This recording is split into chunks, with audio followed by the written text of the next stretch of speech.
మన స్కూల్ ఆరంభం నుంచి ఇప్పటి వరకు తన మొత్తం పనితనాన్ని మన స్కూల్ కి అంకితం చేస్తూ ఇక్కడ 26 సంవత్సరాలు పూర్తి చేసుకున్న శైలజ మేడం గారికి మొదటగా మన సన్మానాన్ని చేద్దామనుకుంటున్నాం.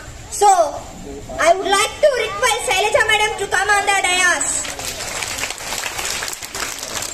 గురుర్ బ్రహ్మ గురుర్ విష్ణు గురుర్ దేవో మహేశ్వర గురు సాక్షాత్ పరబ్రహ్మ తస్మై శ్రీ గురవే నమః.